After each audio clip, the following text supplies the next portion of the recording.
제가 봉독해 드리겠습니다. 가난하여도 지혜로운 젊은이가 늙고 둔하여 경고를 더 받을 줄 모르는 왕보다 나으니 그는 자기의 나라에서 가난하게 태어났을지라도 감옥에서 나와 왕이 되었음이니라.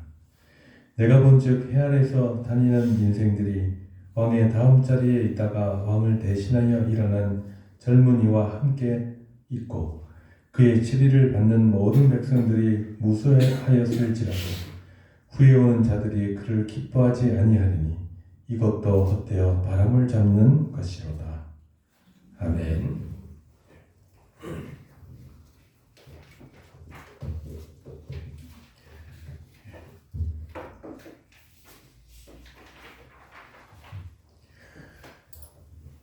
전도서를 우리가 이제 보면서 여러 가지를 이제 생각하게 됩니다. 지난 시간에 우리는 이제 두 사람이 한 사람보다 낫다.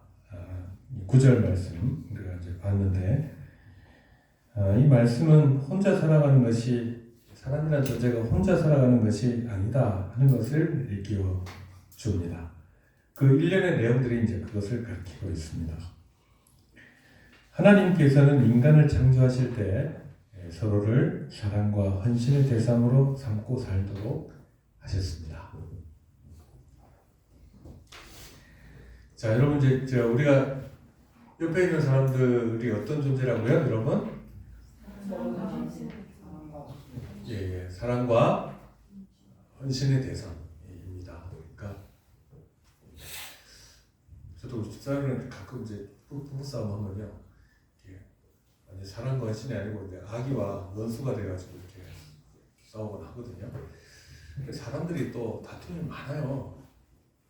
그래서 다툼하는 사람들 보면 진짜 그 사기가 등등하잖아요. 그렇죠? 이제 그게 왜 그러냐 하면 죄 때문에 그렇습니다. 우리가 그렇게 사는 거예요. 아웅다웅 치고받고 이렇게 사는 거죠. 근데 이제 우리가 뭘 알아야 되냐 하면, 우리 세상에 도덕적으로 좀 고인이 되기 위해서 다른 사람과 잘 지내야 되느냐? 그게 아니고, 사람은요, 혼자는 못 사는 존재예요. 혼자서는. 그래서 하나님께서 이제 세상을 창조하실 때, 사람에게는 하나님의 형상을 갖게 하셨죠. 자, 그래서 이 창세기 1장 27절에 보면 하나님이 자기 형상 곧 하나님의 형상대로 사람을 창조하시되 남자와 여자를 창조하시고 그렇게 말씀하셨습니다. 그 사람은 하나님의 형상을 가지고 있죠. 하나님의 형상이라고 하는 것을 우리가 이제 성경적으로 많이 보잖아요. 뭐 동물들과 구별되는 이성을 가지고 있고, 그렇죠? 문명을 만들어내고 사회적인 것까지 얘기하죠. 그런데 그 하나님의 형상이라고 하는 것을 가장 그 실감나게 느낄 수 있는 게 뭐냐면 사람들과의 관계예요. 관계 속에서요.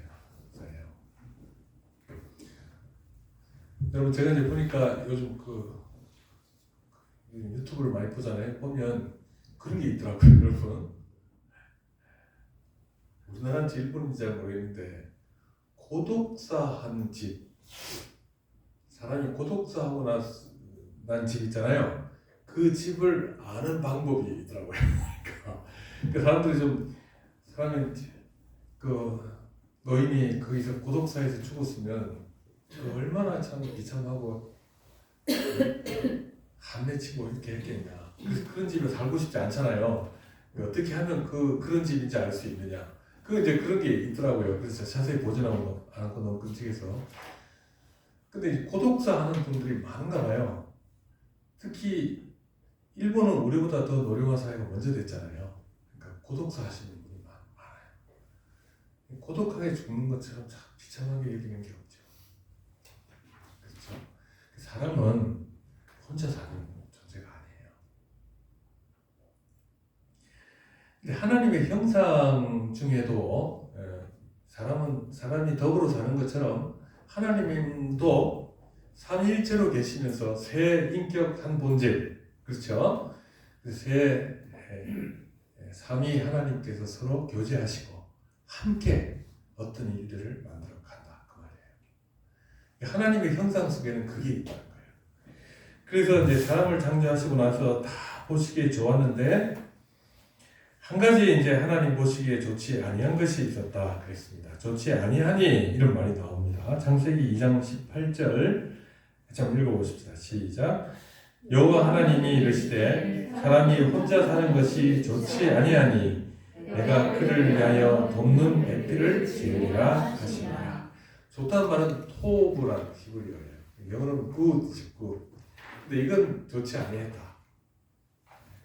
그렇게 얘기합니다. 뭐가 좋지 않느냐면 사람이 혼자 사는 것. 이게 좋지 않았다. 그래서 뭘 만드셨죠? 그래서 아담과 본질이 같은, 그래서 갈비뼈를 취하셔가지고, 갈비뼈를 취하셨다는 얘기는 본질이 같다는 얘기예요. 그래서 인간을 창조하셨다. 그 아내를, 배필을 창조하셨다. 그 말이죠. 여러분, 왜 그 아담의 갈비뼈를 취해가지고 하와를 만들었을까요?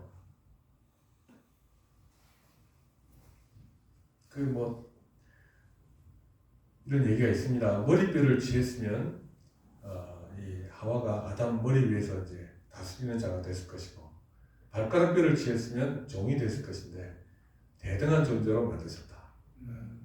그렇게 얘기를 합니다. 네. 자, 그래서 배필이란 말은 네거드라고 하는 그 히브리어입니다. 네거드. 이 말은 뭐뭐뭐 앞에 이런 뜻도 있고 맞은편에 서서 그런 뜻도 있습니다. 마주 본다 이런 뜻도 있어요. 그러니까 이 배필은 마주보는 존재예요. 마주보는 존재. 마주보는 존재인데 이게 그냥 물건이 아니라 뭐 바위나 이런 것이 아니라 인격적인 존재니까 마주보면서 뭘 하겠습니까? 서로 자기 자신을 표현하겠죠. 지점이 자기 지식과 의지와 감정을 표현하죠. 그러면 상대방은 어떻게 하죠? 그것을 이제 받아들여서 상대방을 이해합니다. 근데 표현한 사람은 표현한 것 때문에 굉장히 위로를 얻어요. 그렇죠? 위로를 얻죠. 그러면 이제 서로 그렇게 하잖아요. 이렇게 하면서 이제 서로에 대할 뿐만 아니라 또 뭐에 대하냐면 자기 자신에 대해서도 알아갑니다. 그렇게 하면서 하나님께서 이제 선하게 창조하셨으니까 서로 사랑하고 헌신하고 도와주고 위로하고 그렇게 하면서 살도록 사람을 창조하셨다 그 말입니다. 그래서 그들에게는 인격적인 상대방이 있어야 합니다. 사람들에게는 인격적인 존재가 있어야 돼요 앞에. 그 다음에 도구로서의 이제 사랑이 아니라 헌신이 아니라 실제로 이제 말하자면 사랑과 헌신의 대상이 돼야 되는데 여러분 제가 지난주에 뭐라고 말했죠? 그 관계를 나와 너의 관계다 그랬죠. 이게 잘못되면 뭐가 되죠? 나와 그것의 관계가 된다. 그것은 도구죠. 도구. 심지어 사람은 하나님조차도 그것으로 대할 때가 있다는 거예요. 근데 많이 그래요. 하나님은 우리에 있어서 이제 좀 외람되지만 이렇게 너가 되시는 분이에요. 그러니까 우리가 하나님과의 기도하고 묵상하고 또 말씀 가운데 실천하면서 하나님을 의지하고 이렇게 살지 않으면 하나님은 항상 우리에게 그것입니다. 이건 올바른 신앙이 아니죠. 자, 오늘은 공동체 안에 있는 이제 신뢰인데 더 구체적으로 말하면 정치에 대한 얘기예요. 민감한 정치에 대한 얘기를 좀 해보려고 합니다. 자, 먼저 이 13절, 14절을 한번 같이 읽겠습니다. 자, 시작. 가난하여도 지혜로운 젊은이가 늙고 둔하여 경고를 더 받을 줄 모르는 왕보다 나으니 그는 자기의 나라에서 가난하게 태어났을지라도 감옥에서 나와 왕이 되었음이니라. 두 종류의 인간이 나타나죠. 자, 늙고 둔한 왕이 있습니다. 그 일반적으로 여러분 저 나이가 들고 그 백발, 저도 이제 백발을 많이 이제 흰머리가 많이 났습니다. 근데 백발이 있고 나이가 들고 이런 이제 어른들을 보면 요즘 사회는 좀 그렇지 않은데 옛날에는 굉장히 존경했어요. 살아왔다는 거에 대해서, 인생에 대해서, 잘 살아오신 거에 대해서. 그 다음에 이제 지혜가 있거든요. 지혜라는 게 뭐냐면 삶에서 터득한 것들이 있단 말이에요. 근데 요즘 사람들은 정보화 시대가 되니까 어른들 소리는 잔소리로 듣는 경우가 많아요. 근데 이스라엘 같은 경우는 이 백발이 성성한 노인들은 몹시 존경했습니다. 네. 그러나 그래서 이제 레이기가 있네요. 너는 샌머리 앞에서 일어서고 노인의 얼굴을 공경하며 내 하나님을 경외하라. 나는 여호와이니라 그랬죠. 그러니까 하나님께서 그 흰머리를 존중하시는 거예요. 하나님께서도. 그러니까 너는 어른들을 공경해야 된다. 그렇죠? 십계명에도 내 부모를 공경해야 된다. 그렇게 말하는 거죠. 근데 여러분 사실 들어보면 저도 젊었을 때는 저희 부모님들 말하면 다 잔소리로 들렸어요. 근데 제가 나이 들어보니까 우리 부모님들이 그리워. 그죠? 다 좋은 말씀, 옳은 말씀이었다. 그리고 나를 사랑하면서 하는 말씀이셨다. 그런 생각이 들어요. 네. 여러분 부모님들을 공경하셔야 됩니다. 예. 그래 노래도 있잖아요. 불효자는 옵니다. 그렇잖아요. 자, 근데 여기 나타나는 이 늙은 왕은 그렇지가 못해요. 자, 이 늙은 왕은 나이가 들었음에도 불구하고 둔하고 어리석기 때문에 나이가 들었음에도 어리석다라고 하는 것은 심각한 문제입니다. 나이가 들면 지혜로워야 되거든요. 그런데 나이가 들었는데도 어리석고 둔하다. 또 여기 있는 걸 보면 왕은 매우 강고하고 독단적이어서 전체적인 상황을 볼 수 있는 눈이 없음에도 다른 신하들의 조언이나 충고를 거절하는 자였다 하는 것을 알 수 있습니다. 우리가 이제 지난주인가요? 지지난주인가 우리 봤을 때 지난주죠. 열심히 일해서 돈을 모으는데 아들도 없고 형제도 없고 내가 열심히 일하는데 이걸 가지고 내가 왜 이렇게 열심히 일하냐 그것도 모르고 그런 사람 있죠. 이 사람도 나라를 다스리면서 왜 하는지도 모르고 자기 고집에만 얽매여가지고 이 나라를 이끌어 나갔다 하는 얘기입니다. 자, 이렇게 되면 이제 나라가 어지러워지고 백성들은 도탄에 빠지게 됩니다. 도탄이란 말을 제가 찾아봤는데 도탄이란 말은 진흙과 잿더미예요. 그러니까 이제 옛날에 정치는 물을 다스려야 정치가 되잖아요. 뚝을 잘 쌓고 치수를 해야 나라가 평안한데 정치를 못하면 맨날 홍수가 나고 전쟁이 나고 불이 나고 백성이 아주 살기가 굉장히 어려워.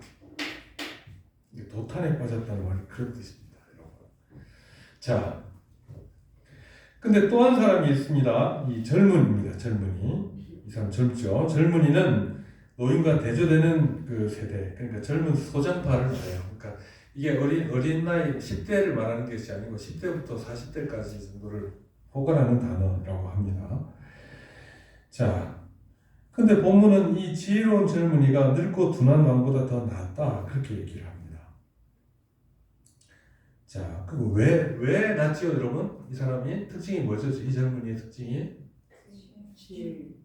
젊다는 게 아니에요. 여기서 뭐가 있기 때문에 지혜가 있기 때문에. 이 사람이 가진 지혜나 부나 권력의 우월성은 이 가난한 사람이 가진 지혜보다 더 큰 가치를 갖지 못합니다. 지혜로운 사람, 사실 이제 왕이 되어야 되는 거예요.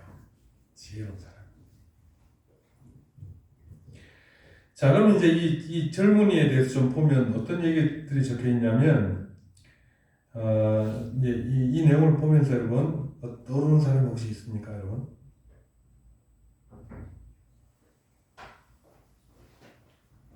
그 뒤에 15절까지 한번 읽어보세요. 15절.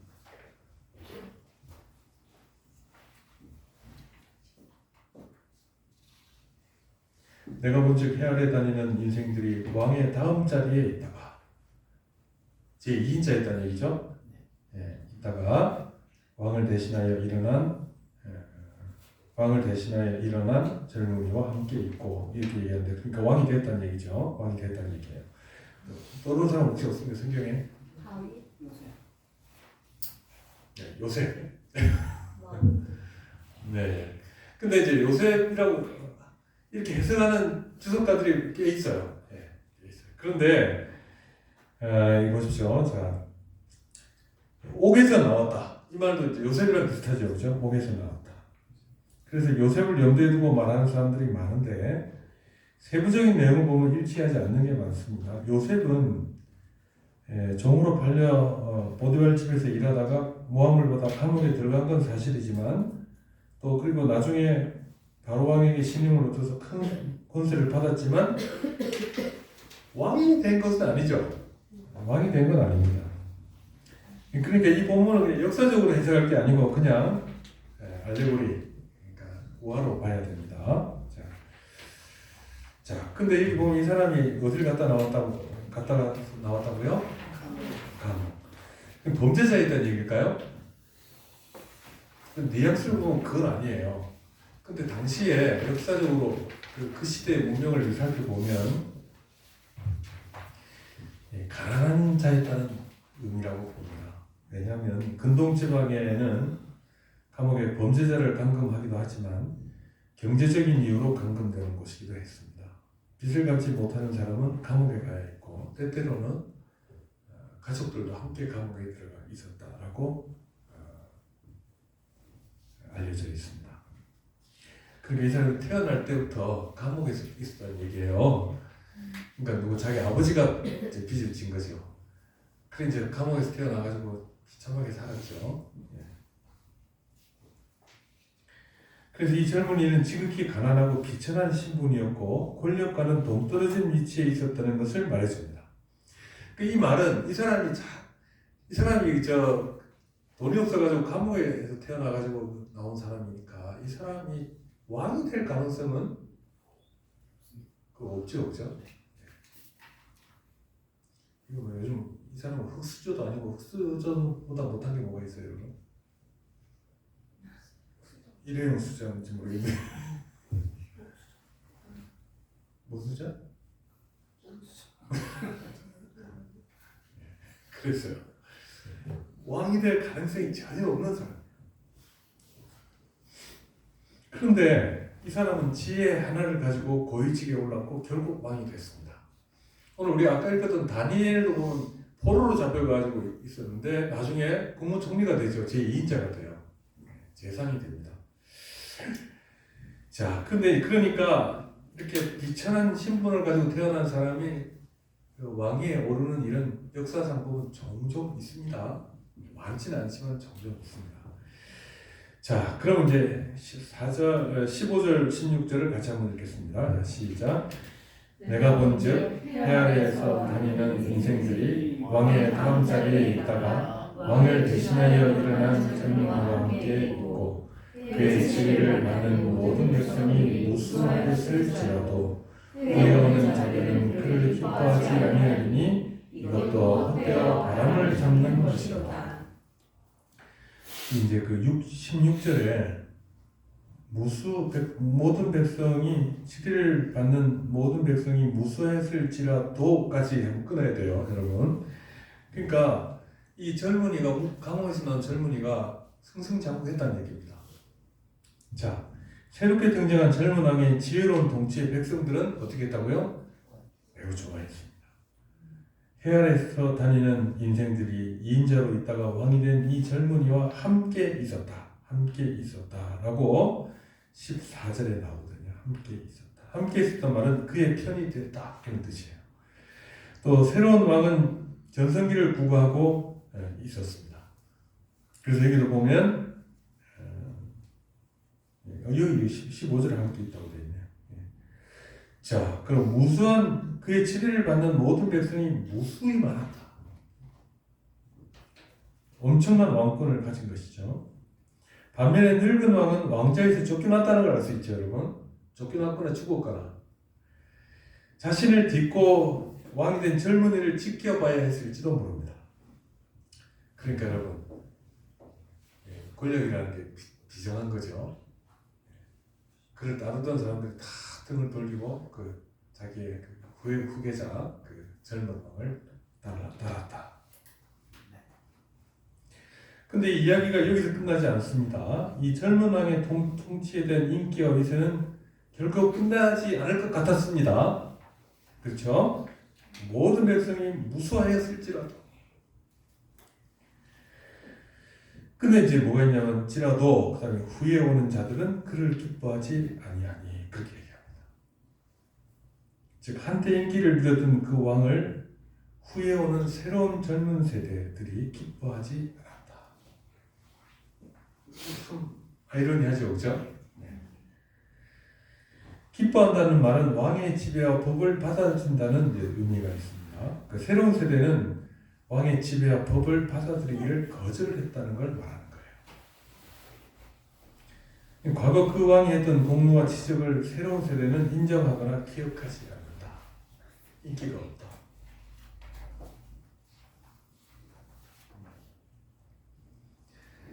자, 근데 여러분 이런 일들은 우리가 정치는 잘 모르지만 정치를 이렇게 우리나라만 봐도 이런 일은 계속 반복되는 겁니다, 여러분.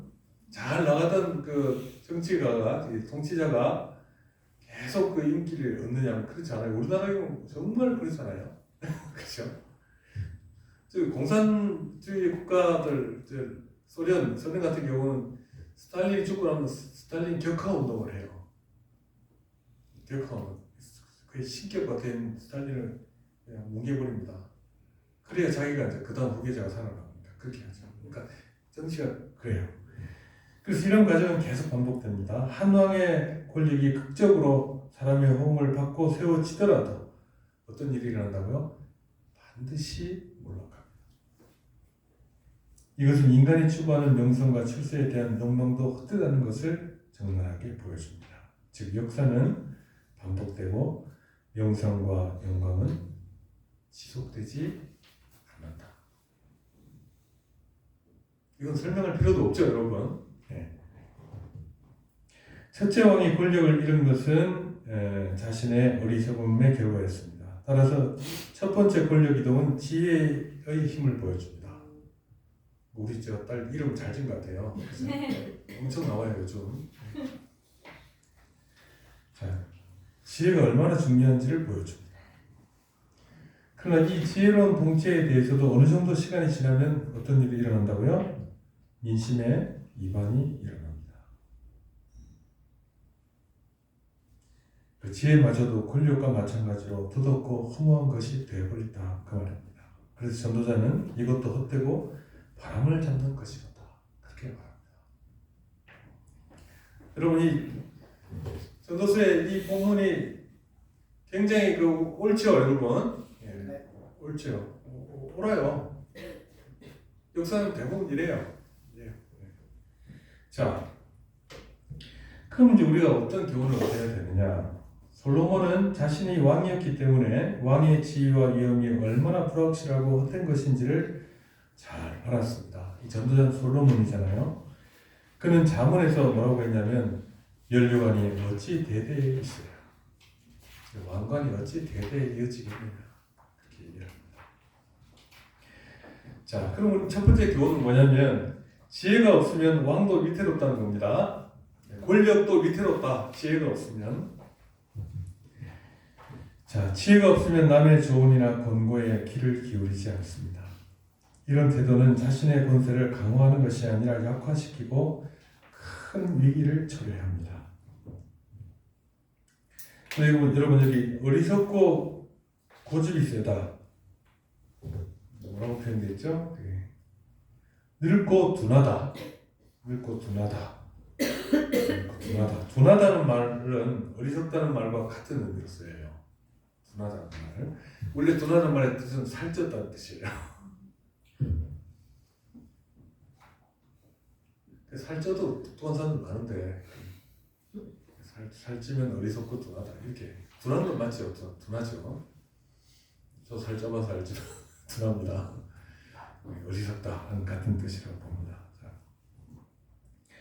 그래서 조언이나 공부가 정말 필요한 사람이 정말 그걸 들어야 될 사람이 그걸 가장 못 견뎌야 합니다. 어리석기 때문에요. 참된 지혜와 덕을 갖지 못한 자는 아무리 나이를 먹고 높은 지혜에 있어도 존경을 받지 못합니다. 어리석기 때문에요.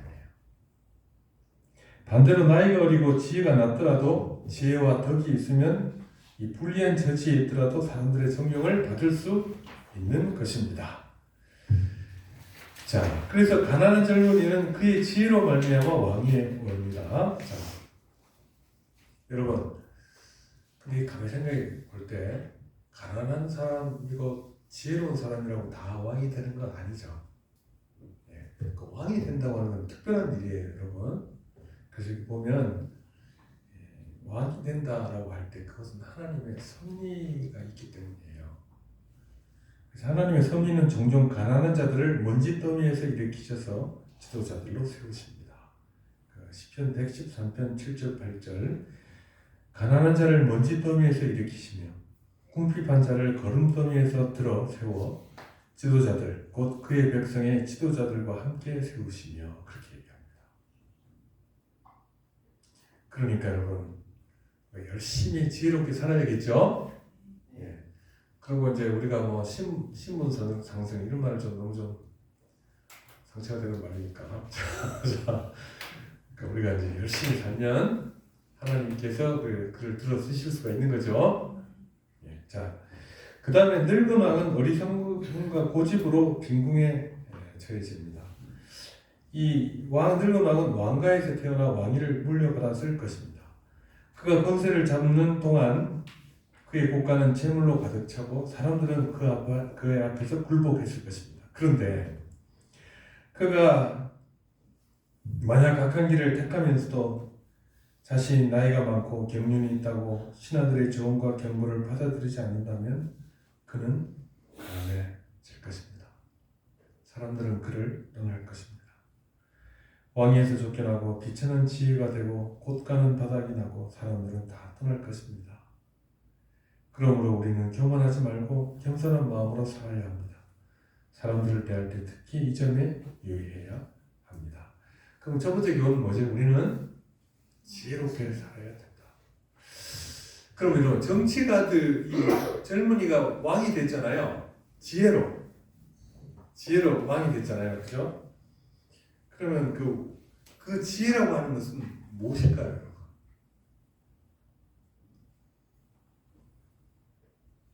그것은요, 하나님의 법을 아는 거예요.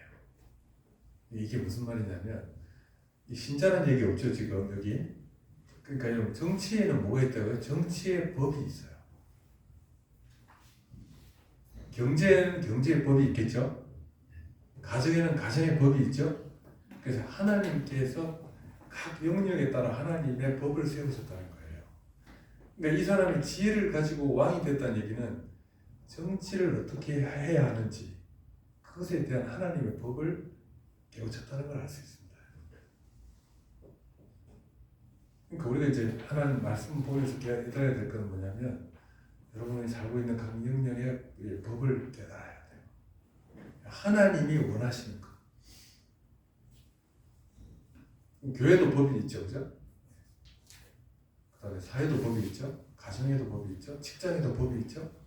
법을 깨우친 자는 사람들을 얻어요. 자,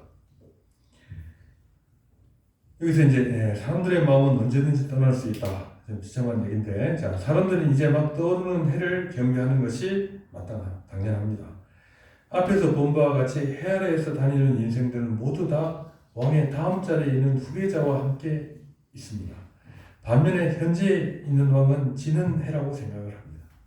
그래서 사람들은 현재 왕보다 장차 왕이 될 사람에게 잘 보이려고 합니다. 이것이 사람의 모습입니다. 실제로 솔로몬이 죽었을 때요, 죽고 난 다음에 젊은 사람이나 나이 든 사람이나 솔로몬의 통치에 대해서 부정적으로 얘기를 해요. 그러니까 이제 지혜로운 사람들, 이제 지혜로운 노장, 나이 든 어른들은 뭐라 그러냐면, 그 솔로몬 아들한테, 당신이 왕이 될 테니까 세금을 낮추고, 그 다음에 노동 동원하는 걸 줄이십시오. 이렇게 얘기해요. 그러니까 솔로몬이 그래 했다는 얘기예요. 말하자면. 근데 젊은 사람들은 뭐라고 하냐면, 이 젊은이들은 지혜롭잖아요. 뭐라고 하냐면, 더 강하게 세금을 물리고 일을 시켜가지고 왕의 권위를 보여줘야 됩니다. 이렇게 합니다.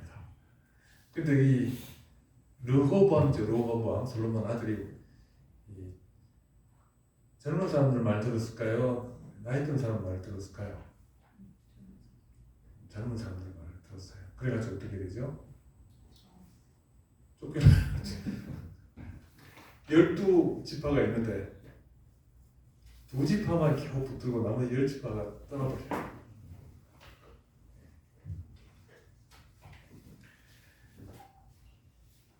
그래서 솔로몬이 죽자마자 이전 왕의 통치에 대해서 불평하기 시작했습니다. 자, 사람들은 권세에 대해 결코 오랫동안 만족하지 않습니다. 이거 굉장히 중요해요, 여러분. 사람들은 정치에 대해서 오랫동안 만족하지 않아요. 그 싱가포르의 이광요, 그거는 대단한 사람이에요. 근데 도시국 가니까 가능했을 수 있어요.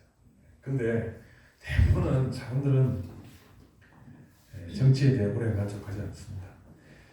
왜냐하면 사람들이 바라는 것은 끝이 보기 때문이에요. 자, 그들은 끊임없이 변화를 좋아하고 그러면서도 자신들이 뭘 원하는지 잘 모릅니다, 여러분. 굉장히 보면 근시안적이에요. 이런 일은 한 시대나 우리 시대만 있는 것이 아니라 모든 시대에 그랬습니다. 심지어 사무엘도 백성들이 사무엘을 안 좋게 생각했어요. 마지막에 다윗도 그랬어요. 과거에 그랬듯이 앞으로도 그럴 것입니다. 그들은 이 사람들이라고 하는 이 무리들이라고 하는 존재는 뭐냐면, 예수님이 예루살렘 들어오실 때 호산나 다윗의 자손이여 했던 사람이 그 다음날에 십자가에 못 박으시오 라고 고함을 질렀던 그 말이에요. 사람들은 그런 존재들이에요.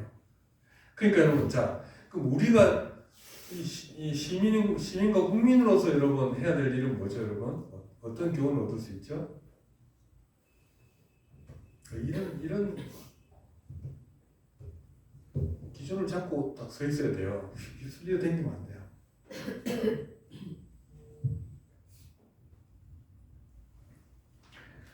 자, 많은 권세자들이 그토록 잘해주려고 애쓰고 또 의지했던 백성에 의해 무시당하는 것을 보는 것은 슬픈 일입니다.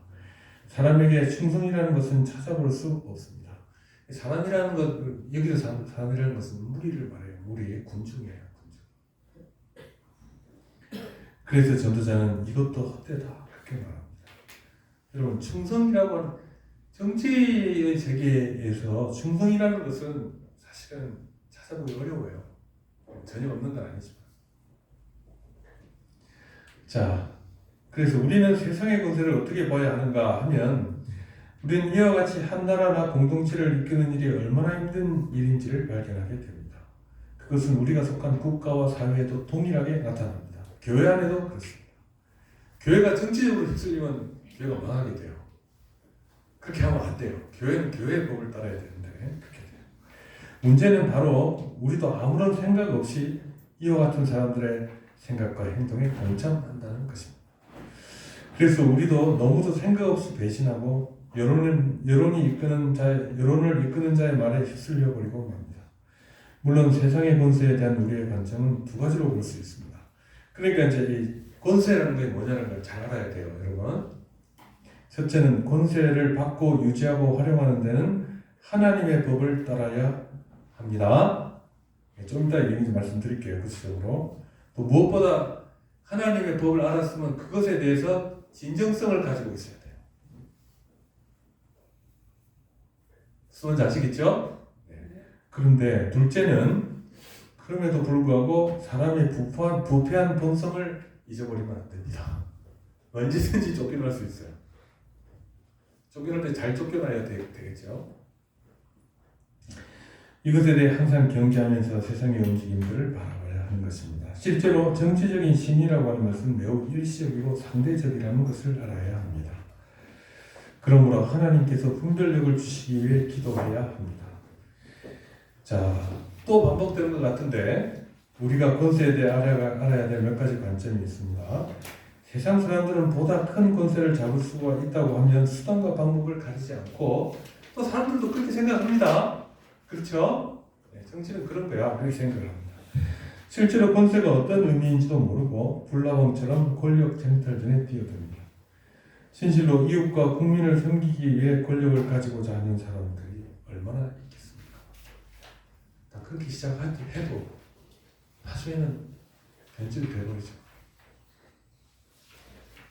그래서 우리나라 정치판은 굉장히 독특해요. 정치에 대한 철학이 없는 것 같아요. 그러니까 자기 유리하면 뭐든지 해요. 뭐 좌나우나 마찬가지예요. 그럼 이렇게 크리스천들 정치에 들어 똑같이 해야 됩니까, 여러분? 자, 그래서 한번 보십시오. 자, 첫째 중요한 건 뭐냐면 권력의 주인은 하나님이세요, 여러분. 인간이 아니에요, 여러분. 권력은 사적인 이득을 추구하는 수단이 아닙니다. 그걸 알아야 돼요. 하나님의 뜻을 이루기 위해 위로부터 하나님에 의해 주어지는 것이 권력이에요. 자, 아까 우리 읽었는데 우리 마침 읽은 거예요. 다니엘서 2장 20절 21절 같이 한번 또 읽어봅시다. 시작. 영원부터 영원까지 하나님의 이름을 찬송할 것은 지혜와 능력이 그에게 있음이로다. 그는 때와 계절을 바꾸시며 왕들을 폐하시고 왕들을 세우시며 지혜자에게 지혜를 주시고 총명한 자에게 지식을 주시는 도다 라고 했습니다. 그러니까 모든 권력은 하나도 예외 없이 누구로부터 나온다? 하나님으로부터 나온다. 그러니까 지금 통치자가 어떻든지 간에 그 권력이 누구로부터 나왔다고요? 하나님으로부터 나왔다. 그런데 자기 마음대로 해도 되느냐? 아니란 말이에요. 자, 권력의 본질을 보십시다. 권력은 그러니까 하나님으로부터 나왔으니까 통치자는 그 권력을 누구로부터 받았어요? 하나님으로부터 받았죠. 그러니까 모든 권력은 맡겨진 거예요. 자기 게 아니에요. 땅의 권력자는 하나님으로부터 권력을 위탁받아 특정한 목적을 수행하기 위해 관리하는 자일 뿐입니다. 이런 의식을 가져야 되는 거예요. 정치가. 모든 권력의 주인과 주관자는 오직 하나님이십니다. 그럼 불신자들도 하나님을 믿어야 정치할 수 있습니까?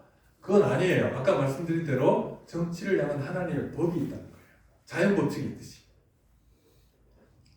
그러므로 모든 것이 그러하듯 권력도 주인이신 하나님의 쓰심에 합당하게 사용되지 않으면 안 됩니다. 권력자는 하나님이 이 땅을 다스리기 위해 쓰시는 공적인 손입니다. 하나님의 손이에요.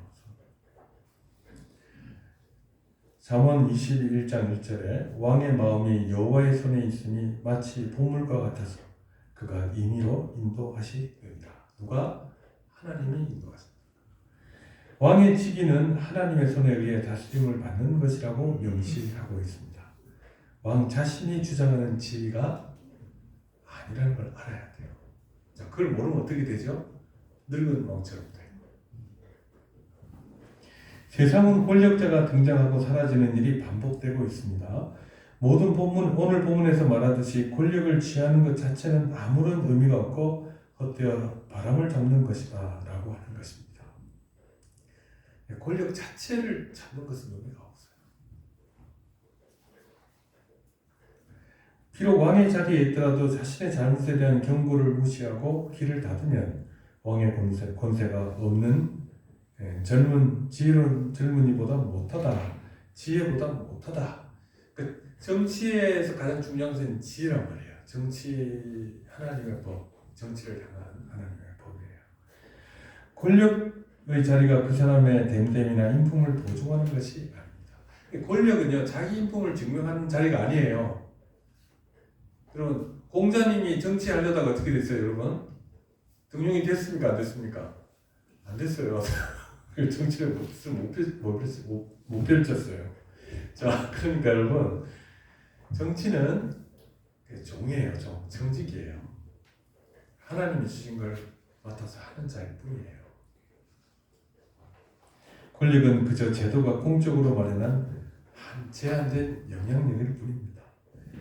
권력자의 주인 되시는 하나님이 원하시는 것은 나오죠. 뭐죠? 하나님의 백성을 돌보는 것입니다. 자, 이만 왜 그럼 다른 백성들 안 중요하냐? 통치자는요 사회를 안정시킴으로 안정시키면 불신자도 평안하죠, 그죠? 그렇게 함으로 신자들이 신앙생활하는데 어려움이 없도록 만드는 것이 하나님께서 그들을 세우신 목적이에요. 하나님의 백성이 권력의 수혜자가 되도록 사용해야 합니다. 그러니까 불신자, 신자 차별하라는 얘기가 아니에요. 정치는 그렇게 하는 게 정치의 법은 그게 아니란 말이에요.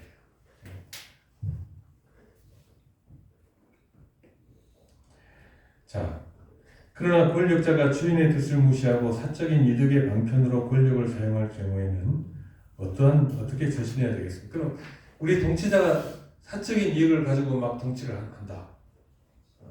신자들을 박해한다. 그러니까 어떻게 되죠, 여러분? 일단은 우리는 권력의 남용에도 하나님의 특별한 섭리가 있다는 것을 어떻게 해야 된다고요? 네, 인정해야 된다.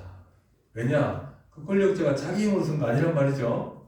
그 사람이 알든 모르든 간에. 네. 그 다음에 하나님께서는 악한 것들도 악한 날에 적당하게 쓰시기 때문에 그렇다. 그럼 하나님의 뜻이 뭔지를 찾아야 되겠죠. 네. 그러나 하나님의 뜻을 회방하고 역행하는 권력의 행포에 대해서는 어떻게 해야 되죠? 하나님의 뜻을 직접적으로 회방하는 경우에는 어떻게 해야 돼요? 순응하지 말아야 합니다. 베드로와 사도들은 예수님의 이름을 전하지 말라 하고 그 관리 공회에서 얘기를 했죠. 자, 그때 말하지도 말고 전하지도 말라는 관원들의 엄포에 대해서 사람의 말보다 하나님 말씀 듣는 것이 옳다 그렇게 말했습니다. 자, 그런데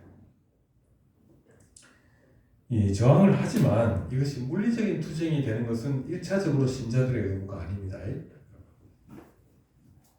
신자들은 물리적 투쟁이 아니라 우리 주님께서 하셨던 방법대로 해야 합니다. 어떻게 했냐면 사도들은 그 이름을 위하여 능력받는 일에 합당한 자로 여기심을 기뻐하면서 공의 앞을 떠나갔다. 핍박받는 것을 기뻐했다는 거야. 하나님의 이름을 위해서. 여러분 우리 장로교 웨스트민스터 신앙고백서 보면 국가의 그 공무원들에 대한 조항이 있어요. 공무원 조항이 이대로예요. 그러니까 신자들을 보호하는 게 책임이다. 그 종교적 박해를 하지 말고, 그 다음에 교회 안에 어떤 성직을 임명하는 것은 너희들에게 주어진 것이 아니다. 그렇게 얘기를 해요. 너는 세상 칼의 권세를 가지고 있고 우리는 천국 열쇠의 권세가 있는 거죠.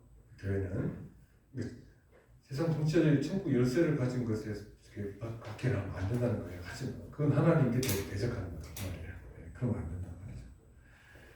그럼 종교를 위해 전쟁을 하는 것은 옳은 일일까요? 잘못된 일일까요?